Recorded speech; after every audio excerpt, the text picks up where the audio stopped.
Rupture amoureuse. Je suis tombé amoureux 6 fois dans ma vie.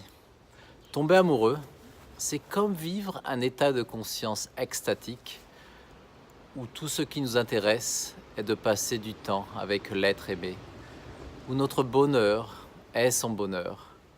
Nous ferions n'importe quoi pour mériter sa grâce. Dans cet état, le temps cesse d'exister et 10 heures avec l'être aimé passent si rapidement. Manger, boire et dormir sont relégués au second plan lorsque nous sommes dans cet état d'ébriété amoureuse.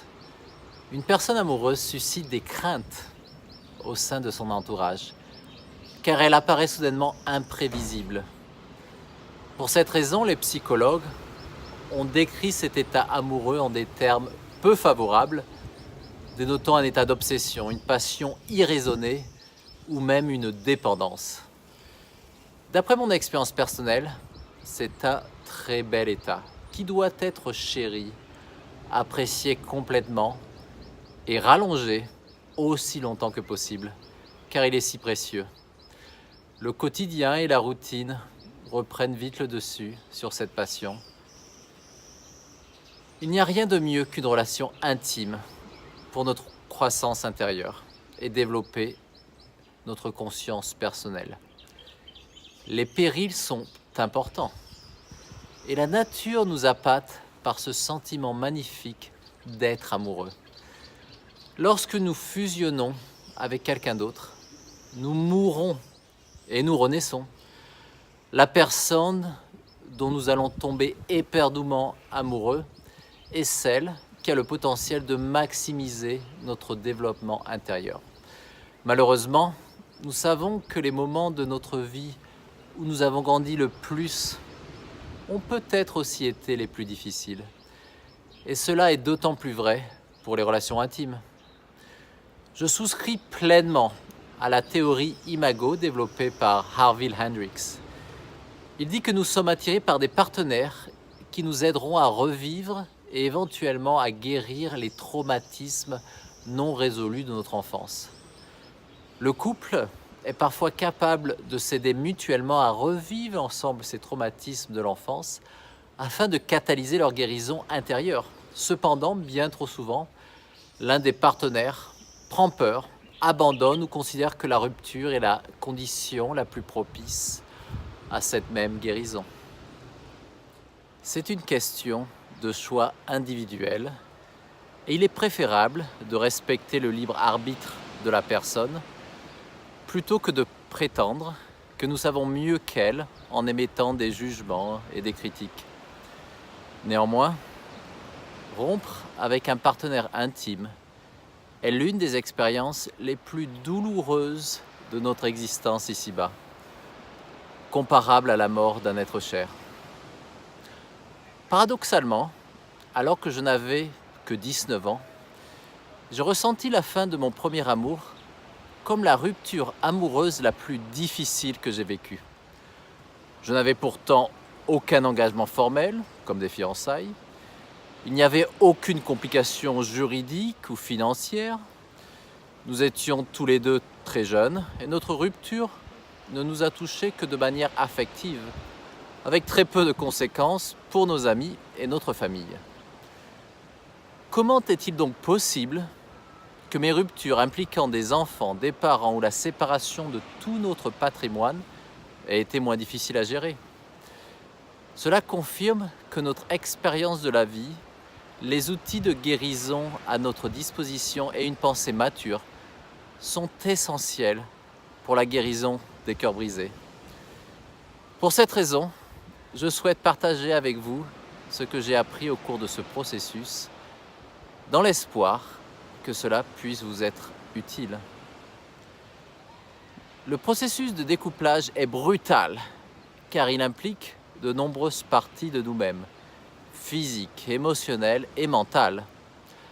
Lorsque nous perdons la personne que nous aimons, notre corps peut être sous le choc du fait que nous ne puissions plus les embrasser, les toucher ou les câliner, surtout si cet aspect de la relation était épanouissement.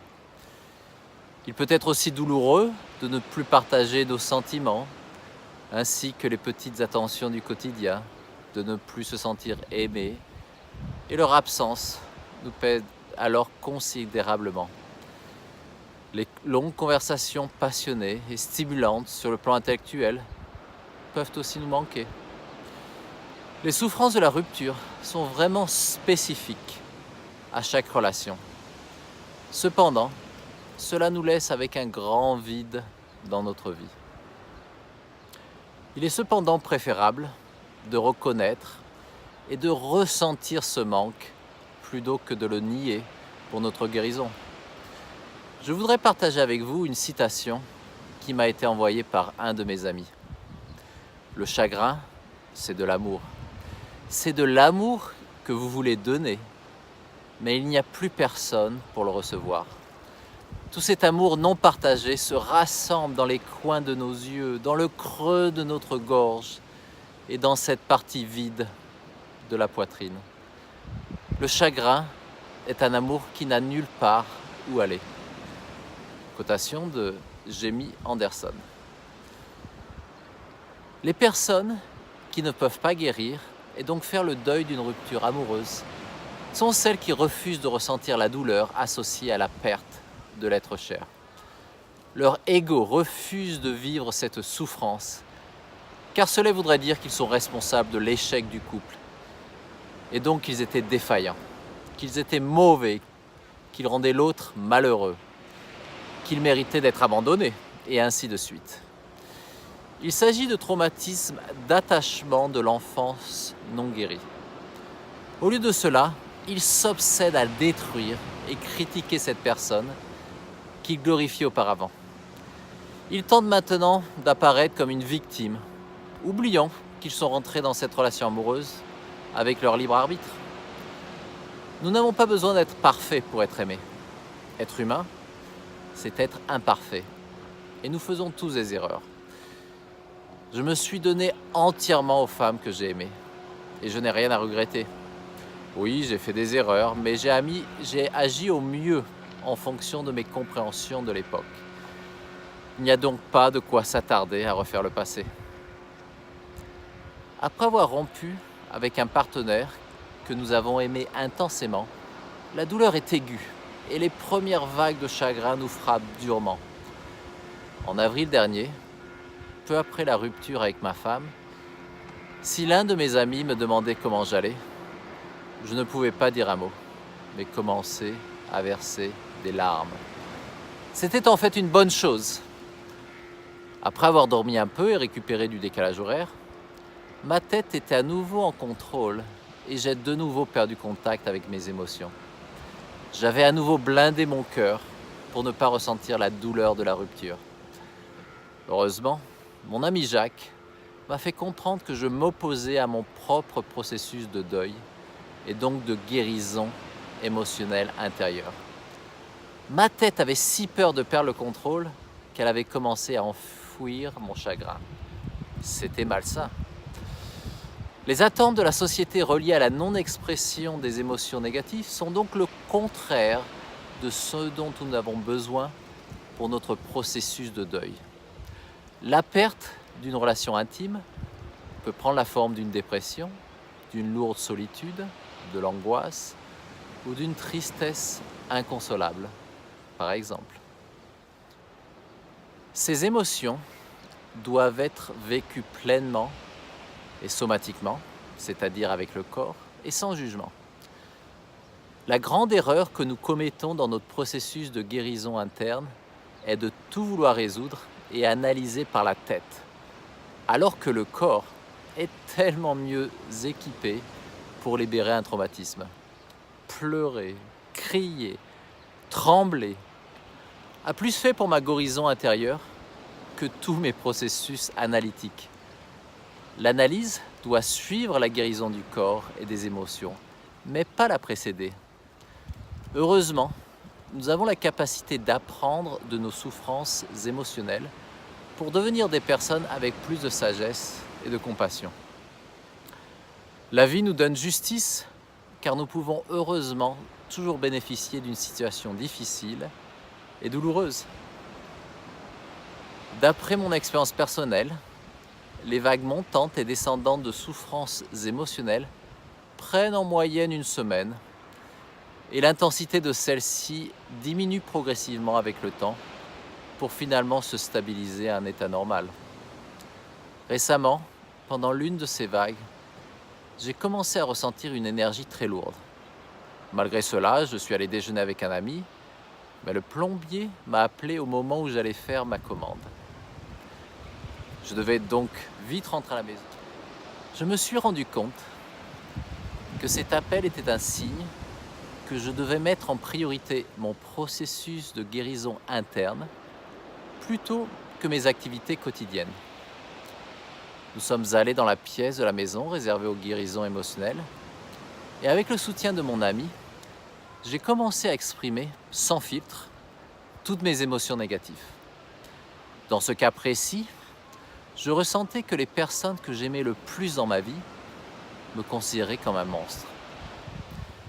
J'ai donc laissé mon corps purger ses émotions et j'ai pu alors revenir au traumatisme initial de mon enfance relié à ma sœur. Mes parents, qui manquaient de maturité émotionnelle du fait de leur propre traumatisme et ne l'avaient pas très bien préparé à mon entrée dans ce monde, elle m'a perçu comme un intrus qui lui volait les petites miettes d'amour venant de nos parents. Elle a montré tout de suite une haine envers moi, bébé, que j'ai dû intérioriser pour y faire face. J'ai donc développé un dégoût envers moi-même et j'ai manifesté dans ma vie des situations pour incarner cette croyance. J'ai heureusement pu abandonner somatiquement cette opinion négative grâce à 2 séances de guérison. Fait intéressant, à la fin de la 2e session, un de mes proches, qui me diabolisait, m'a appelé de façon inattendue et nous avons eu un bon échange. Je savais alors que mon travail intérieur commençait à travailler sur le tissu de la réalité. Si vous divorcez, il est probable que la relation n'était pas toute rose et que certains aspects étaient plutôt difficiles. La bonne nouvelle est donc que vous ferez également l'expérience de vagues émotionnelles montantes et joyeuses. Si votre partenaire vous traitait de manière trop possessive et contrôlante, vous ressentirez peut-être un sentiment d'exaltation relié à votre nouvelle liberté.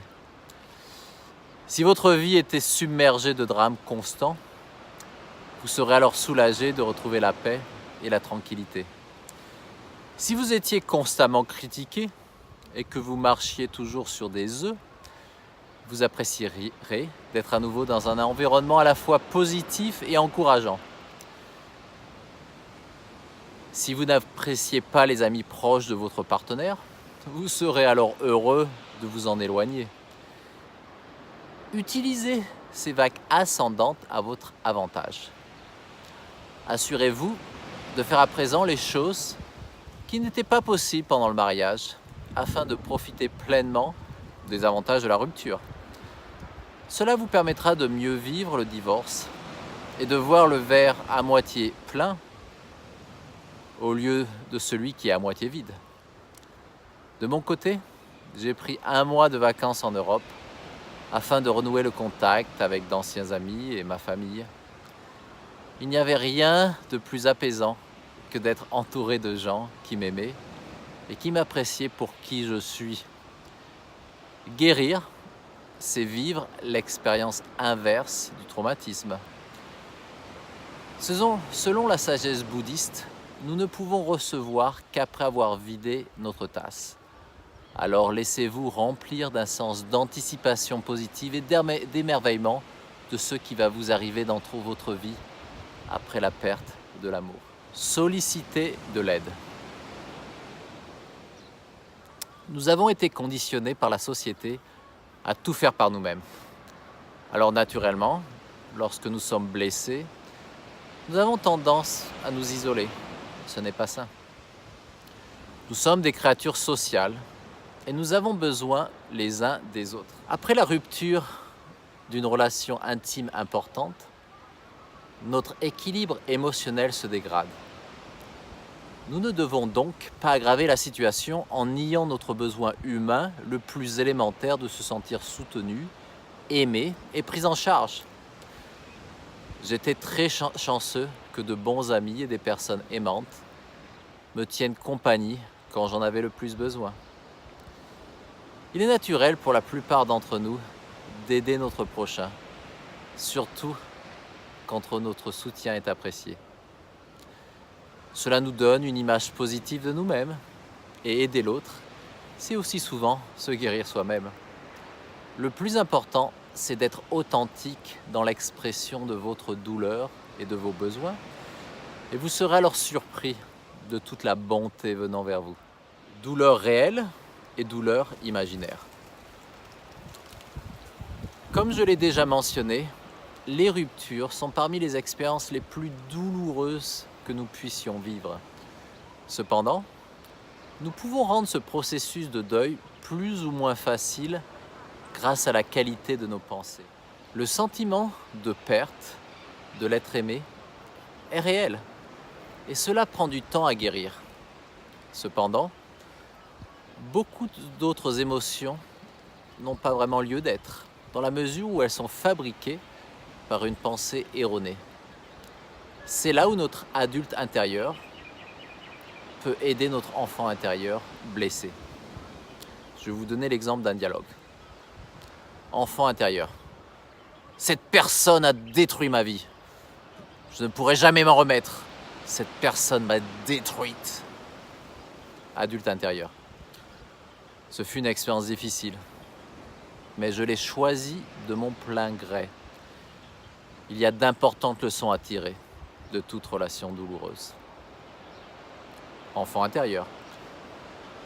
Qu'est-ce qui ne va pas chez moi? Je ne peux pas avoir une relation saine et enrichissante. Je suis maudite à jamais et je serai seul pour le reste de mes jours. Adulte intérieur. J'ai appris d'importantes leçons de cette relation passée et je suis beaucoup mieux équipé pour attirer le bon type d'homme dans ma vie à présent. Bien que cela a été douloureux, je considère cette personne comme quelqu'un qui m'a beaucoup apporté. Je sais maintenant beaucoup mieux ce que je recherche chez un homme et ce dont je ne veux plus. Enfant intérieur blessé. Cet homme doit payer pour tout le mal qu'il a fait à moi et à mes enfants. Je vais le faire souffrir pour le reste de l'éternité pour qu'il comprenne. Adulte intérieur. J'espère que cette femme pourra être heureuse dans ses relations futures. Je suis heureux de ne plus être dans sa vie, car il y avait beaucoup trop de conflits, et je peux maintenant attirer à moi une relation qui me convient bien mieux. Si le même schéma réapparaît dans toutes de mes relations futures, je saurai alors que le problème vient de moi et non d'elle. Si l'enfant intérieur est blessé, il est préférable que l'adulte intérieur commence à valider l'enfant intérieur avant de partager sa sagesse. Par exemple, dans la première situation, cela ressemblerait à ceci. Je ressens que cette personne a détruit ma vie et m'a tout pris. Parfois, je m'égare à penser que je ne pourrai jamais me rétablir psychologiquement. Cependant, j'ai vécu des difficultés similaires dans le passé et j'ai survécu. En fait, je continue d'attirer de meilleurs compagnons.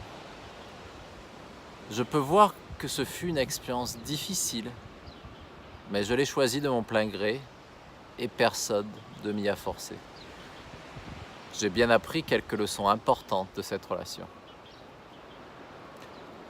Utilisez votre intuition pour communiquer harmonieusement avec votre enfant intérieur et votre adulte intérieur.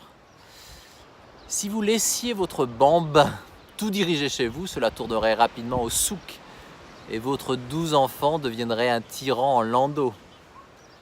Écoutez patiemment tous les besoins émotionnels de votre enfant intérieur, mais ne vous oubliez pas dans ce processus. L'un des rôles importants de l'adulte intérieur consiste à éduquer l'enfant intérieur pour qu'il grandisse. La validation émotionnelle doit aller de pair avec la responsabilité afin que nous ne restions pas coincés dans un rôle de victime qui est l'un des étoiles vibratoires les plus bas. Rester en contact ou non après une rupture. Les personnes qui se séparent, mais qui s'aiment encore, seront très blessées. Il est souvent très difficile pour eux de rester en contact et tout échange avec l'ex-partenaire peut être ressenti comme un nouveau traumatisme. Dans un monde idéal, en particulier s'il y a des enfants, il serait préférable que les anciens partenaires restent courtois. D'après mon expérience, cela n'est toutefois possible que lorsque l'amour du couple n'est plus là et que chacun a tourné la page. Il n'y a alors plus de sentiment de manque ou de rancœur. Cela peut prendre du temps. Quelle est la probabilité que cela se produise lorsqu'un couple vient de se séparer? En fait, c'est très improbable.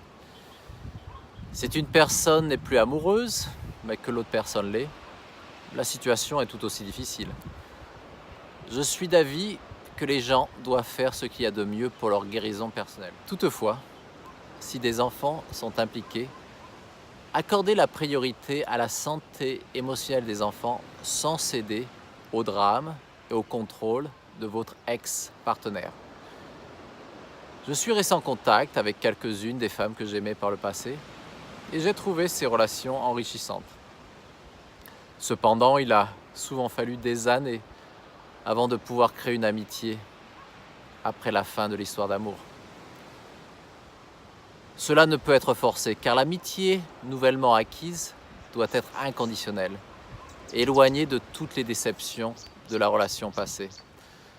Donc, dans la plupart des cas, une coupure nette est préférable à court terme pour permettre la guérison émotionnelle du couple récemment éclaté. La gratitude comme outil de guérison ultime. En effectuant un important travail de guérison en Europe, grâce au soutien de mes amis et de ma famille, j'ai trouvé les ressources nécessaires pour écrire un blog afin d'annoncer notre divorce d'une manière réellement reconnaissante, en pensant à tous les bienfaits et les moments merveilleux qui ont accompagné notre relation. Et je ne faisais pas la politique de l'autruche. C'était maintenant à moi de créer dans ma vie et en moi tout ce que j'avais adoré auparavant chez elle. Lorsque nous sommes reconnaissants, nous ne pouvons pas être en colère. Lorsque nous sommes reconnaissants, nous ne pouvons pas nous sentir victimes. Lorsque nous sommes reconnaissants, nous ne pouvons pas nous venger. Lorsque nous sommes reconnaissants, un avenir radieux nous attend et nous arrêtons de vivre dans le passé. Lorsque nous sommes reconnaissants, nous ne nous fermons pas et au contraire, nous gardons notre cœur ouvert à de nouvelles possibilités. Cependant, nous ne devons pas précipiter le processus de deuil en soi. Avant que nous puissions atteindre une véritable gratitude, nous devons faire l'expérience de toutes les émotions crues d'impuissance, de colère, de rancœur, de tristesse et de manque. Et souvent, nous devons vivre ces émotions négatives plusieurs fois au cours de différents cycles. Nos émotions doivent être authentiques et nous ne devons pas prétendre ressentir quelque chose que nous ne ressentons pas. C'est cela que de vivre une vie authentique. Nous devons trouver le courage d'exprimer ouvertement ce que nous ressentons lorsque nous nous sentons en sécurité, sans se soucier de l'opinion d'autrui. Combien de temps faut-il pour guérir d'une rupture? Si nous voulons vraiment guérir, si nous vivons dans un milieu sain et si nous pouvons compter sur un adulte intérieur qui a de la sagesse, je pense qu'1 mois par année de la relation est un délai raisonnable. Toutefois, cela peut prendre parfois beaucoup plus de temps. Et d'ailleurs, certains individus ne surmontent jamais certains chagrins amoureux. Il est aussi possible que vous fassiez le deuil de l'être cher, alors même que vous êtes encore dans la relation. Pendant la phase de deuil, le célibat strict est très recommandé. Notre énergie sexuelle est la plus fine des énergies dont nous disposons. Et vous avez besoin de tourner cette énergie créative vers l'intérieur pour votre guérison. Si nous écoutons réellement notre corps pendant un cycle de deuil, nous remarquerons que le corps n'a aucune envie de dépenser son énergie sexuellement. Seule la tête peut le faire afin d'éviter de ressentir des émotions difficiles, car cela suit un schéma de dépendance et de peur de la solitude. Notre tête est un bon serviteur, mais un bien mauvais maître. La sagesse de notre cœur et de notre corps est beaucoup plus fiable pour savoir ce qui est le mieux pour nous. Ne précipitez pas votre processus de deuil. Je suis intéressé à en savoir plus sur vos propres histoires de rupture, ce que vous en avez appris et ce qui a aidé votre processus de deuil. N'hésitez pas à partager vos histoires et vos questions ci-dessous dans les commentaires. À bientôt.